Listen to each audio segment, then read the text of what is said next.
بسم اللہ الرحمن الرحیم۔ آج ہم سورۃ الکہف کا درس نمبر 22 ہے اور دجال کے حوالے سے جانیں گے۔ گزشتہ کل آپ نے دجال کون ہے اور اس کا تعارف کیا ہے اسے آپ نے سمجھا تھا۔ یہودی دجال کو اپنا نجات دہندہ سمجھتے ہیں، اپنا بادشاہ تسلیم کرتے ہیں کہ اب دجال آئے گا تو ہر چیز پہ ہمارا قبضہ ہوگا، ہر چیز ہمارے کنٹرول میں ہوگی، ساری چیزیں ہمارے پاس ہو جائیں گی۔ یہودیوں کا موقف اور نظریہ یہ ہے۔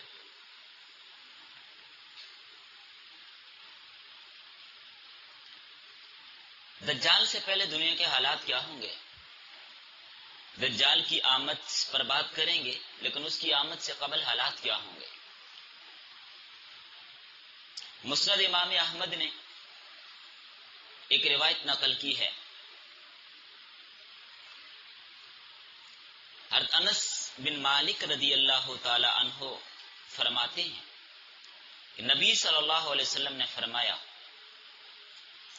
نبی کریم صلی اللہ علیہ وسلم نے فرمایا، دجال کے آنے سے پہلے چند سال دھوکہ اور فریب کے ہوں گے، سچے کو جھوٹا بنایا جائے گا، جھوٹے کو سچا بنایا جائے گا، خیانت کرنے والے امانت دار سمجھے جائیں گے اور امانت دار کو خیانت کرنے والا قرار دیا جائے گا۔ اور ان میں اب جتنی باتیں اگر آپ غور کریں تو کیا یہ حالات شروع نہیں ہو گئے؟ اور پھر یہ بھی فرمایا کہ ان میں گھٹیا فاسق فاجر لوگ ہوں گے، وہ بات کریں گے اور وہ لوگوں کے اہم معاملات کو حل کرنے کے لیے بات کریں گے، گھٹیا فاسق فاجر لوگ۔ اب خود آپ اندازہ لگا لیجئے کہ اس دور پر یہ حدیث کتنا منطبق ہو رہی ہے۔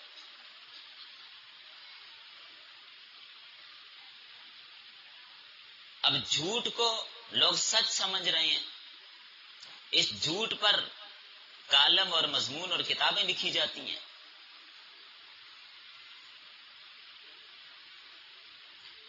کتنا کچھ جھوٹ نہیں بولا جاتا، چاہے تو آپ میڈیا کو دیکھ لیجئے، اس طرح باقی دوسرے طبقوں میں دیکھ لیجئے۔ تو دجال کے آنے سے قبل جو حالات ہوں گے، دھوکہ اور فراڈ بہت زیادہ ہوگا۔ آج اب چھوٹے سے چھوٹے ریڑی والے کو جا کر دیکھ لیجیے کتنا لوگوں کو دھوکہ دے رہا ہے، کتنا فراڈ کر رہا ہے، خراب چیز چھپا کر اچھے ایسا سامنے کر کے ڈال دیتے ہیں۔ ملاوٹ، دھوکہ، فراڈ، فریب سب کچھ چل رہا ہے۔ تو یہ علامات دجال کے آنے سے پہلے کی جو ہیں یہ آپ کو نظر آ رہی ہیں۔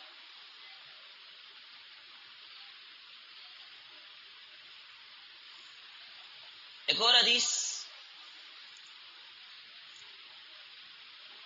اس کو اگر آپ دیکھیے، حضرت عمیر ابن ہانی فرماتے ہیں کہ نبی صلی اللہ علیہ وسلم نے فرمایا، جب لوگ دو جماعتوں میں تقسیم ہو جائیں گے، ایک اہل ایمان کی جماعت اور ایک منافقین کی جماعت، جن میں منافقین نہیں ہوگا، ایمان نہیں ہوگا، جن میں دو خیموں میں تقسیم ہوں گے، جن سے مراد ایک خیمہ ایمان والوں کو اور ایک منافقین کا۔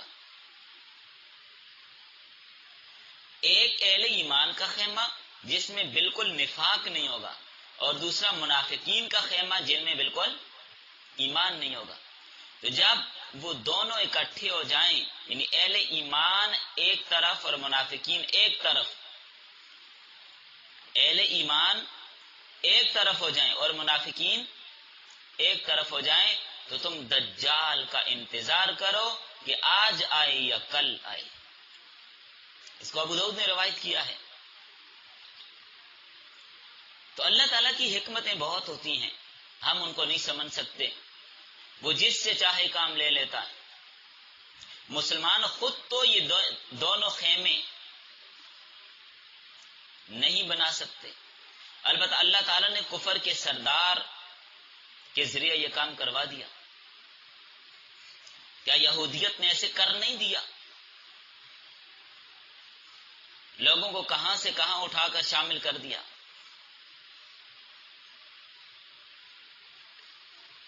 کس کا کس خیمے کی طرف سفر ہے کہ خود آنکھوں سے دیکھا جا سکتا ہے.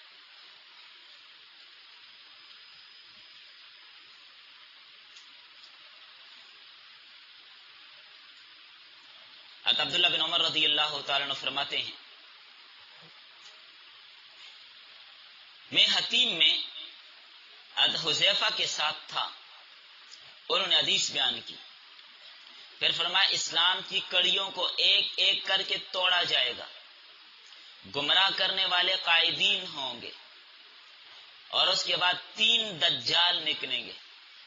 میں نے پوچھا اے ابو عبداللہ، انہیں حذیفہ کی کنیت، اے ابو عبداللہ آپ یہ جو کہہ رہے ہیں کیا آپ نے یہ بات نبی صلی اللہ علیہ وسلم سے سنی ہے؟ جو بات آپ کہہ رہے ہیں کیا یہ بات آپ نبی صلی اللہ علیہ وسلم سے سن کر کہہ رہے ہیں؟ تو انہوں نے جواب دیا جی ہاں، میں نے نبی صلی اللہ علیہ وسلم سے سنا ہے، اور میں نے نبی صلی اللہ علیہ وسلم کو یہ بھی فرماتے ہوئے سنا کہ دجال اصفہان کی یہودیہ نامی بستی سے ظاہر ہوگا. کہاں سے نکلے گا؟ وہ تو الگ ہمارا ٹاپک تھا، بیچ میں ضمن بات آ گئی. یہ لمبی روایت ہے، اس میں یہ بھی ہے کہ 3 چیخیں ہوں گی جس کو اہل مشرق اور اہل مغرب سنیں گے. کہ عبداللہ جب تم دجال کی خبر سنو تو بھاگ جانا. حضرت عبداللہ بن عمر فرماتے ہیں میں نے حضرت حذیفہ سے پوچھا اپنے پیچھے والوں کی حفاظت کس طرح کروں گا؟ تو حضرت حذیفہ یعنی اہل و عیال کی، حضرت حذیفہ نے فرمایا ان کو حکم کرنا کہ وہ پہاڑوں کی چوٹیوں پر چلے جائیں. حضرت عبداللہ فرماتے ہیں میں نے پوچھا کہ اگر وہ گھر والے یہ سب کچھ چھوڑ کر نہ جا سکیں، فرمایا ان کو حکم کرنا کہ وہ ہمیشہ گھروں میں ہی رہیں. حضرت عبداللہ بن عمر فرماتے ہیں میں نے کہا اگر وہ یہ بھی نہ کر سکے تو پھر؟ حضرت حذیفہ نے فرمایا اے ابن عمر، خوف، فتنہ، فساد اور لوٹ مار کا زمانہ ہے. حضرت عبداللہ فرماتے ہیں میں نے پوچھا کہ اے ابو عبداللہ حذیفہ کیا اس فتنہ فساد سے کوئی نجات ہے؟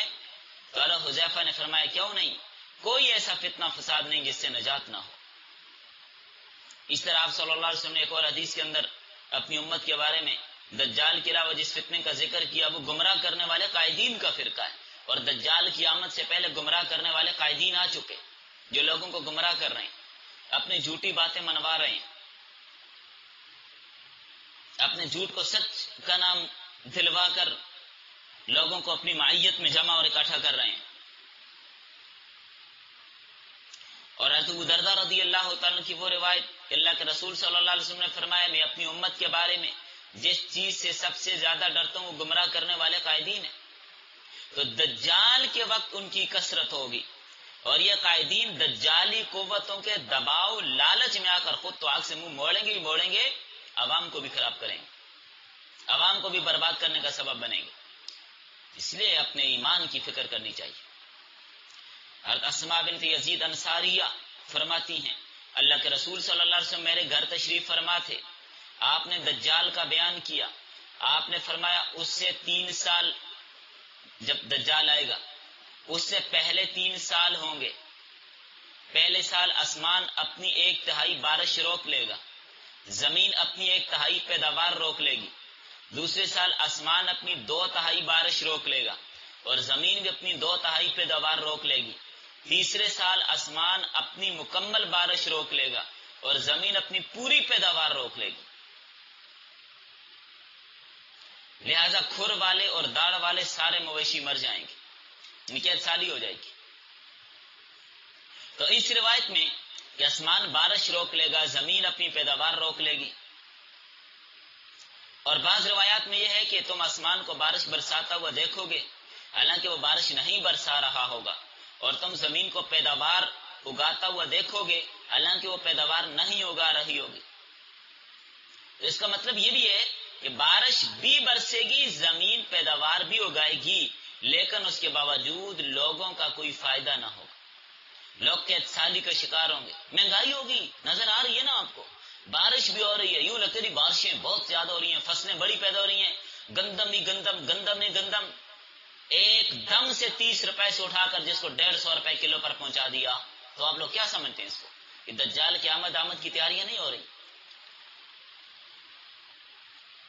کہ شادیاں نہیں ہے تو یہ کیا ہے؟ اتنی سخت مہنگائی، یہ کہ سالی تو ہے.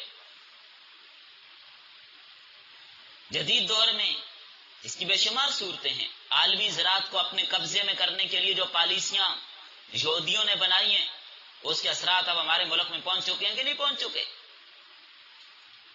مصنوعی قسم کا بحران ہر چیز کا پیدا کر دی. کتنی گندم یہاں پر پیدا ہوتی ہے اور حالت اس کی کیا ہے؟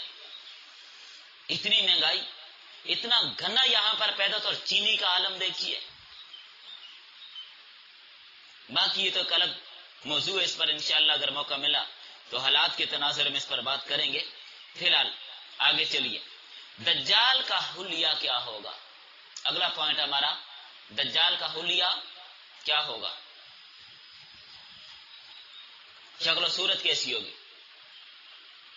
یہ چیزیں جاننے والی ہیں تاکہ پہچان سکیں کون دجال ہے.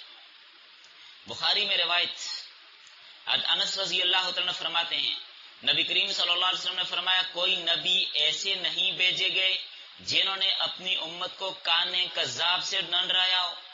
سنو، بے شک وہ کانا ہوگا اور تمہارا رب یقیناً کانا نہیں ہے، اور دجال کی دونوں آنکھوں کے درمیان کافر لکھا ہوگا.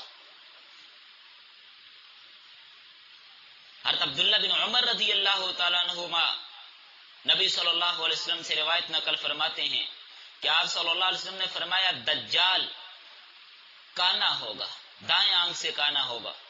اس کی آنکھ ایسی ہوگی گویا لٹکا ہوا انگور. اسی طرح حذیفہ رضی اللہ تعالیٰ عنہ فرماتے ہیں، اللہ کے رسول صلی اللہ علیہ وسلم نے فرمایا، دجال بائیں آنکھ سے کانا ہوگا، گھنے بال ہوں گے، بکھرے بال ہوں گے، اس کے ساتھ جنت اور آگ ہوگی. بس اس کی آگ جنت ہوگی اور اس کی جنت آگ ہوگی. حقیقت میں ایسے ہوگا، حقیقت میں برعکس ہوگا. تو دجال کے بالوں کے بارے میں فتح الباری میں لکھا ہے، بالوں کی زیادتی ہوگی، الجھے ہوئے ہونے کی وجہ سے اس کا سر اس طرح نظر آتا ہوگا گویا درخت کی شاخیں.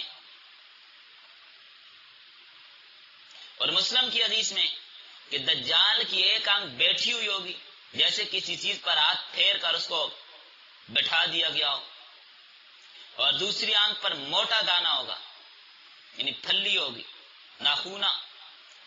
اس کی آنکھوں کے درمیان کافر لکھا ہوگا. جو ہر مومن چاہے پڑھا لکھا ہو یا ان پڑھا وہ اس کو پڑھ لے گا. جس نے اسکول نہیں بھی پڑھا، تعلیم حاصل نہیں بھی کی، ہر مسلمان اس کی دونوں آنکھوں کے درمیان لکھا ہوا پڑھ لے گا کہ یہ کافر لکھا ہوا. مسند امام احمد نے ایک روایت نقل کی ہے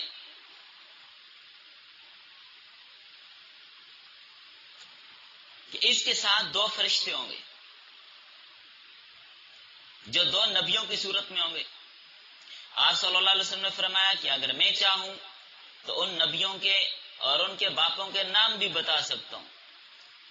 ان میں سے ایک اس دجال کے دائیں طرف ہوگا، ایک بائیں طرف. یہ آزمائش ہوگی، لوگوں کے امتحان ہوگا، لوگ مانتے ہیں یا نہیں مانتے، کیا کرتے ہیں، اللہ کو مانتے ہیں یا دجال کو مانتے ہیں. سخت ترین امتحان ہوگا. اس لیے تو کہا دجال کہے گا، کیا میں تمہارا رب نہیں ہوں، کیا میں زندہ نہیں کر سکتا، کیا میں موت نہیں دے سکتا؟ تو ایک کہے گا تو جھوٹا ہے.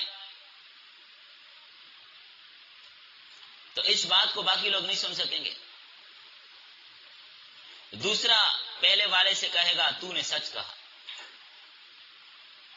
یہ جھوٹا ہے. اس دوسرے کی بات کو لوگ سنیں گے جو کہتا ہے کہ تو نے سچ کہا.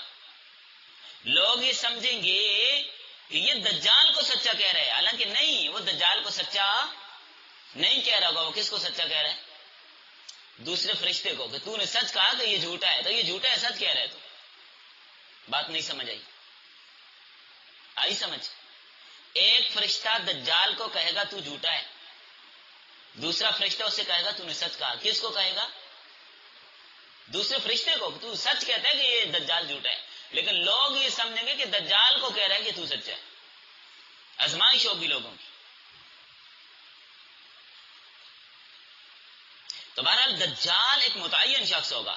ان علامات سے کیا معلوم ہوا، اس حلیے سے کیا معلوم ہوا کہ دجال کیا ہوگا، ایک متعین شخص ہوگا. جو بعض لوگ کسی پورے ملک کو دجال کے فلاں ملک دجال ہے، نہیں، ایسی بات نہیں. کسی ملک کو دجال سمجھنا، کسی خاص طبقے کو دجال سمجھنا یہ غلط ہے. دجال ایک متعین شخص ہے. اسرائیل دجال ہے، اس میں کوئی شک کی بات نہیں، لیکن وہ دجال جس کی آمد کی خبر اللہ کے رسول نے دی اور قرب قیامت میں آئے گا، جس کو تیسرا قتل کریں گے، وہ ایک متعین شخص ہے. قاضی ایاز فرماتے ہیں کہ دجال کے واقعہ میں یہ ساری احادیث جن کو امام مسلم نے ذکر کیا، دجال کے وجود کے صحیح ہونے پر دلیل ہے. اور اس بات پر بھی دلیل ہے کہ دجال ایک معین شخص ہوگا. اس کی دونوں آنکھیں عیب دار ہوں گی. دجال کی آنکھوں کے بارے میں کئی روایات ہیں. کہیں اس کو دائیں آنکھ سے کانا کہا گیا، کہیں بائیں آنکھ سے کانا کہا گیا. تو خلاصہ یہ ہے کہ اس کی دونوں آنکھیں عیب دار ہوں گی. بائیں آنکھ بے نور ہوگی، بجھی ہوئی ہوگی، اور دائیں انگور کی طرح باہر نکلی ہوگی، جیسے انگور کا دانہ ہوتا ہے.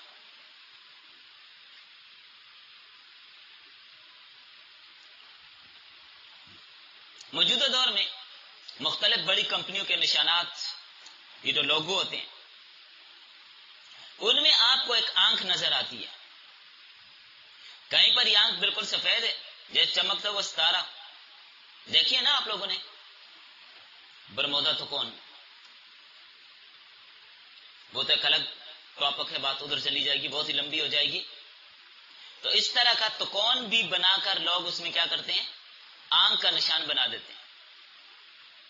کئی آنکھ کا رنگ سبز دکھایا جاتا ہے، یہ سبز شیشہ. ارطبی بن کعب رضی اللہ تعالیٰ نے نبی صلی اللہ علیہ وسلم سے روایت کیا، آپ صلی اللہ علیہ وسلم نے دجال کا بیان کرتے ہوئے فرمایا، دجال کی آنکھ شیشے کے مانند سبز ہوگی. کیا یہ اتفاق ہے کہ یہ کمپنی ایک عیب دار آنکھ کو اپنی کمپنی کا نشان بناتی ہیں، یا ابھی سے دنیا والوں کو اس عیب دار آنکھ سے مانوس کرنے کے لیے یہ کوشش کی جاتی؟ یہ نشان بنا کر، اگر آپ لوگوں نے نہیں دیکھا میں آپ کو دکھا دوں گا، یہ نشان کیوں بنا کر دنیا کو دکھایا جاتا ہے؟ کمپنیوں والے اپنا لوگو اس نشان والا کیوں بناتے ہیں، یہودیوں کی کمپنیاں؟ تاکہ لوگ اس نشان کو دیکھ کر اس سے ڈریں نہ، اس کے قریب ہوں، کہ کل جو کانا بدبخت آئے گا تو لوگ اس کے بھی قریب ہوں. دنیا والوں کو اس عیب دار آنکھ کے مانوس کرنے اور قریب کرنے کے لیے سارا ڈھونگ رچایا جاتا ہے. اور سب کو ایک آنکھ سے دیکھنے کا محاورہ بھی تقریباً ہر زبان میں مشہور ہے کہ نہیں؟ تو جو لوگ کہتے ہیں سب کو برابر کے حقوق دیے جائیں، تو بھی ایک آنکھ کے نظریہ والے ہی. اور اس حدیث میں یہ بات فرمائی کہ اس کی پیشانی پر کافر لکھا ہوگا، اس کی پیشانی پر کافر لکھا ہوگا. یہاں پر اس کے حقیقی معنی مراد ہیں، لہذا یہ کہنا درست نہیں ہے کہ اس سے مراد کسی کمپنی کا نام یا کسی ملک کا نشان ہے. جس طرح بعض لوگوں کا رجحان ہوا ہے، یہ دجال کی ایک علامت ہے جس کو حدیث میں بتایا، اس لکھے ہوئے کو ہر مومن پڑھ لے گا. پھر سوال یہ ہے کہ جب ہر ایک پڑھ لے گا تو اس کے فتنے میں کوئی کس طرح مبتلا ہو سکتا ہے؟ ہر مومن لکھا ہوا پڑھ رہا ہے کہ یہ لکھا ہوا کیا ہے جی، کافر، تو اس کے فتنے میں کیا مبتلا ہوگا؟ پڑھ بھی رہے کہ یہ کافر لکھا ہوا کافر ہے، کیوں جائے گا اس کے پیچھے؟ تو اس کا جواب وہ حدیث جس میں یہ فرمایا کہ بہت سے لوگ اس کو پہچاننے کے باوجود بھی اپنے گھر بار اور مالی فائدے کے لیے اس کا ساتھ دیں گے، پہچانیں گے بھی لیکن پھر بھی مالی فائدہ حاصل کرنے کے لیے اس کا. کیا آج دنیا اسرائیل کی گنڈا گردی کو پہچانتی نہیں ہے، لیکن اس کے باوجود مالی مفاد کے لیے اس کا ساتھ نہیں دے رہے؟ دے رہے ہیں کہ نہیں دے رہے؟ ایسی اور ہے. اور ایک جواب یہ کہ پڑھنے اور اس کو سمجھ کر عمل کرنے میں فرق ہوتا ہے. آج کتنے مسلمان ہیں جو قرآن کے احکامات کو پڑھتے ہیں لیکن عمل نہیں کرتے؟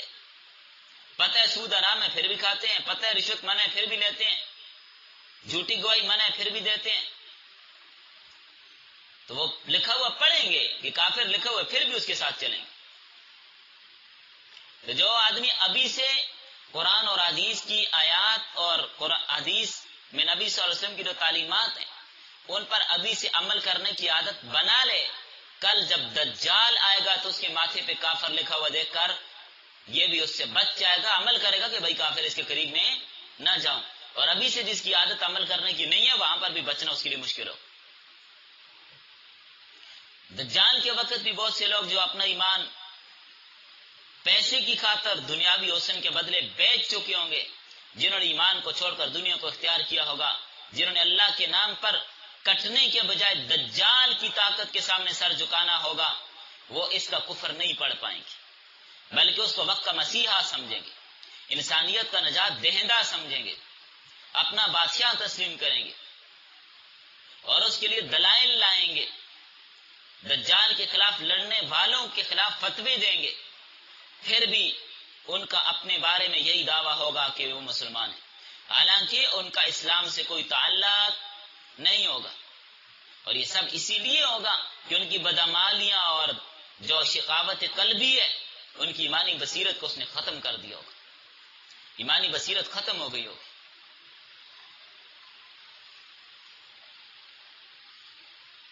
اور یاد رکھیں دجال کا فتنہ بہت وسیع ہوگا، دجال کا فتنہ بہت وسیع ہوگا. نبی صلی اللہ علیہ وسلم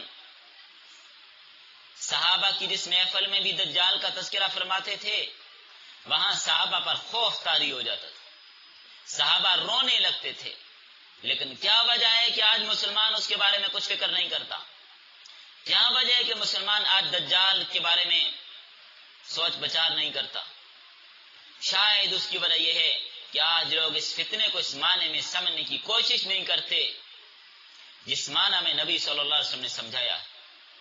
آج اگر کوئی مسلمان یہ حدیث سنتا ہے کہ دجال کے پاس کھانے کا پہاڑ اور پانی کی نہر ہوگی تو اس حدیث کو اس حال میں سنتا ہے کہ اس کا پیٹ بھرا ہوا ہے، اس کو کھانے کی ضرورت نہیں، ہر چیز اس کے پاس موجود ہے، پانی اس کے پاس موجود ہے، گھر میں نلکے لگے ہیں، سب کچھ ہے. لہذا وہ دجال والے حالات کو بھی اپنے بھرے پیٹ اور تر گلے والی صورتحال پر ہی قیاس کرتا ہے، اس لیے پریشان نہیں ہوتا، اس لیے نہیں ڈرتا. اور یہ حدیث سنتے وقت اس کی آنکھوں میں آنسو نہیں آتے، اس کی آنکھوں کے سامنے یہ منظر بالکل نہیں آتا کہ وہاں حالت یہ ہوگی دنوں سے نہیں ہفتوں سے روٹی کا ایک ٹکڑا بھی دیکھنے کو نہیں ملا ہوگا. جب دجال آئے گا اس وقت کی بات ہو رہی. ابھی ہم یہ سنتے ہیں کہ دجال کے پاس کھانے کا پہاڑ ہوگا، پانی کا ذخیرہ ہوگا، جس کو چائے گا دے گا. آپ کہتے ہیں چلے ہمارے پاس بڑا کچھ ہے. اللہ کے بندو ہفتے گزر گئے ہوں گے ایک نوالا کسی کو نہیں ملا ہوگا، ایسے سخت حالات ہوں گے، پانی کے گھونٹ کسی کو نہیں ملا ہوگا، ایک نوالا ایک گھونٹ دیکھنے کو نہیں ملا ہوگا. وہاں حالت اور ہوگی. بھوک نے بڑوں بڑوں کو نڈال کر دیا ہوگا، پانی نہ ملنے کی وجہ سے حلق میں کانٹے چبھ رہے ہوں گے. جب گھر کے اندر کوئی قدم رکھے نظروں کے سامنے کسی کا لخت جگر آئے جس کے ایک اشارے پر آپ اس کی ہر خواہش پوری کر دیتے تھے، وہ بچہ آپ کے سامنے بلک بلک کر رو رہا ہے شدت پیاس سے، زبان باہر لٹک گئی. کئی دن کے فاقے نے اس گلاب جیسے خوبصورت چہرے کو مرجھا کر اس کی رونقوں کو چھین لیا. یہ منظر دیکھ کر دل تڑپ اٹھے گا. لاچاری اور بے بسی کے عالم میں اپنے جگر کے ٹکڑے سے دوسری طرف منہ پھیر لیں گے. دوسری طرف حسرتوں کا بت بنی والدہ، جی ہاں ماں، جس نے آپ کو کبھی بھوکے پیٹ نہیں سونے دیا، جو آپ کی پیاس کو آپ کے اشاروں سے سمجھ جاتی تھی، جس نے اپنی تمام خوشیوں کو، تمام ارمانوں کو آپ کے نام قربان کر دیا. آج وہی اماں جب اس کی نگاہ جوان بیٹے پر پڑے گی، اس کی نگاہوں میں ہزاروں سوالات لیے جوان بیٹے کی طرف اس امید سے دیکھ رہی ہوگی شاید آج میرا بیٹا پانی کے گھونٹ مجھے کہیں سے لا کر دے دے، روٹی کے ٹکڑا مجھے کہیں سے لا کر دے دے۔ بیٹا آج ماں کی ممتا کی خاطر پانی کے قطرہ ضرور کہیں سے لایا ہوگا۔ آپ کا چہرہ سمجھنے والی ماں آج بھی بیٹے کے چہرے پر لکھے جواب کو پڑھ لیتی ہے، اور ماں کی آنکھوں سے جوان بیٹے کی بے بسی پر آنسو بہہ رہے ہوں گے، تو اس وقت آپ کا کلیجہ منہ کو آنے لگے گا، اندر اندر ہی ٹوٹ پھوٹ کا شکار ہو رہا ہوگا۔ خود سوچئے، دوسری طرف منہ موڑتے ہی شاید اس کونے میں کوئی نہ ہو، ادھر رخ کر لوں، لیکن وہاں شریک سفر بیوی موجود ہے، جس نے ہر امتحان کی گھڑی میں آپ کا ساتھ دیا، آپ کو حوصلہ دیا، آپ کا ساتھ دیا۔ آج اس کے ہونٹ خشک ہیں، ضبط کا سمندر اندر اندر موجیں مار رہا ہے۔ یکا یک اپنے خامن کو دیکھ کر دل کے اندر یہ سوچے گی، شاید میرا خاوند پانی کا گھونٹ مجھے کہیں سے لا کر پکڑا دے۔ آپ کی محبت اپنے ہی آنسوؤں میں پگھلنے لگے گی۔ اب آخر آپ بھی تو انسان ہوں گے دیکھنے والے، آپ کے سینے میں بھی تو گوشت کا لوتھڑا ہی دھڑکتا ہے۔ آخر کب تک ان چیزوں کو برداشت کر کے چھپا سکیں گے؟ اب جب تمام مادی سہارے ختم ہو جائیں گے، امیدوں کے تمام راستے بند ہو جائیں گے، آپ کی آنکھوں نے بھی رخساروں کو نم کرنا شروع کر دیا ہوگا۔ ایک طرف بلکتا معصوم بچہ، ادھر ماں کی ممتا، کہیں بیوی کی محبت، کہیں بہن، کہیں بیٹا، کہیں بیٹی۔ ان غموں نے آپ کے دل کو شیشے کی طرح پگھلا دیا ہوگا، اور کوئی اس کے اوپر مرم یا پٹی رکھنے والا بھی میسر نہیں ہوگا۔ کیسے ہو کہ ہر گھر اور ہر در میں یہی منظر ہے؟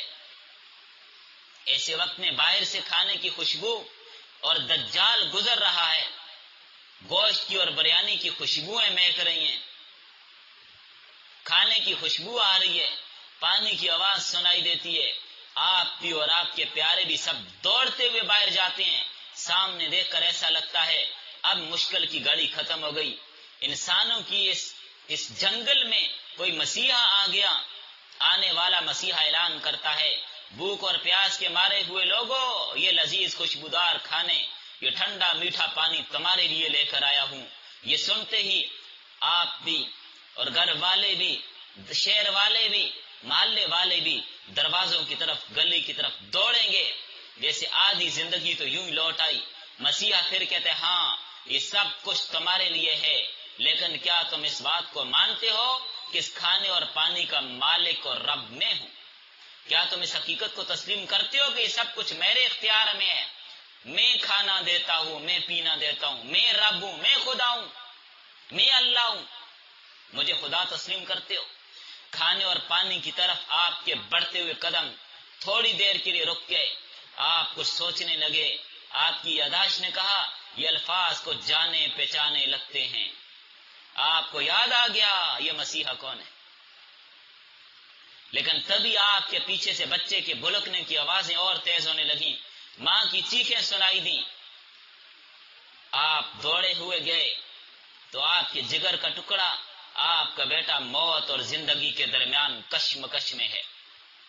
اگر پانی کے قطرہ مل جائے تو آپ کا بچہ بچھڑنے سے بچ سکتا ہے۔ اب ایک طرف بچے، ماں، بیوی کی محبتیں، دوسری طرف ایک سوال کا جواب، ایک طرف خوشیوں بھرا گھر، دوسری طرف ماتم کدا، گویا ایک طرف آگ ہے، دوسری طرف خوبصورت باغات ہیں۔ دل پہ ہاتھ رکھ کے بتائیے، ذہن کے بند دریچوں کو کھول کر سوچئے، کیا معاملہ اتنا ہی آسان ہے جتنا آج ہم نے سمجھا ہوا ہے؟ لیکن نہیں، یہ فتنہ تاریخ انسانی کا بہت خطرناک فتنہ ہوگا۔ حضرت عمران بن حسین رضی اللہ تعالیٰ فرماتے ہیں، رسول اللہ صلی اللہ علیہ وسلم کو فرماتے سنا کہ آدم کی پیدائش اور روز قیامت کے درمیان ایک بہت بڑا فتنہ ظاہر ہوگا، اور وہ دجال کا فتنہ ہوگا۔ آدم کی پیدائش اور قیامت کے درمیان سب سے بڑا فتنہ دجال کا فتنہ ہوگا۔ حضرت ابو ہریرہ رضی اللہ تعالیٰ فرماتے ہیں، نبی صلی اللہ علیہ وسلم نے فرمایا، جب تم میں سے کوئی اپنی نماز میں تشہد پڑھ کر فارغ ہو جائے تو اللہ تعالیٰ سے 4 چیزوں کی پناہ مانگے اور کہے اے اللہ میں جہنم کے عذاب سے تیری پناہ چاہتا ہوں. اللہم انی اعوذ بک من عذاب جہنم ومن عذاب القبر، اور کہ اللہ قبر کے عذاب سے پناہ چاہتا ہوں. ومن فتنة المحیا والممات، موت اور حیات کے فتنے سے تیری پناہ چاہتا ہوں. ومن شر فتنة المسیح الدجال، اور مسیح دجال کے شر سے تیری پناہ چاہتا ہوں. اللہ کے رسول اپنے صحابہ کو کیسی تعلیم دے رہے ہیں، دجال سے بچانے کی فکر پیدا کر رہے ہیں، اور نماز میں درود شریف کے بعد جو دعا مانگی جاتی ہے اس میں یہ سکھایا جا رہا ہے پڑھنا کیا ہے.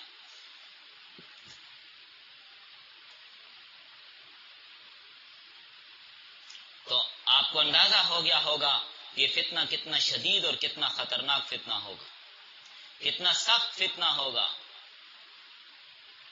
پھر اب پینے کو پانی نہیں مل رہا، کھانے کو ایک نوالہ ایک لقمہ نہیں مل رہا.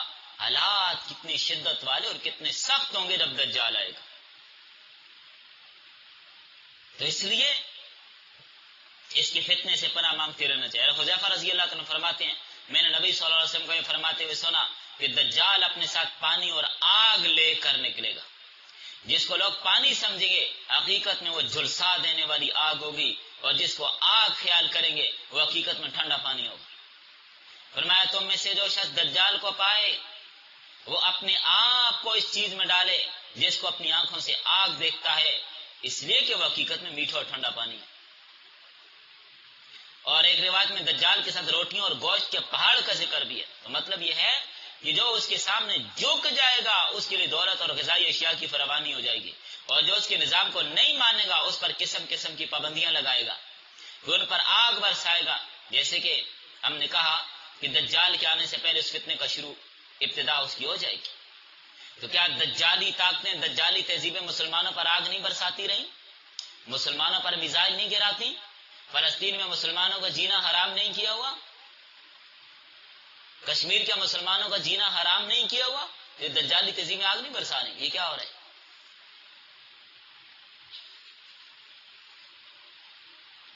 یہ سب کچھ اس کی ابتدائی مراحل ہیں. دجال کا جال بچ چکا ہے، اس لیے پناہ مانگنے کا اہتمام کیجیے. ہر نماز کے اندر آخری تشہد میں اس دعا کا اہتمام کیجیے کہ اللہ تعالیٰ پوری امت کو، سارے مسلمانوں کو دجال کے شر سے، اس کی فتنے سے اور مصیبت کی گھڑیوں سے بچائے، محفوظ رکھے. انتہائی خطرناک ترین فتنہ ہوگا. تو وقت پورا ہو گیا، آج اسی پر اتفاق کر لیتے ہیں، باقی اس کے حالات و احوال انشاءاللہ کل کے سبق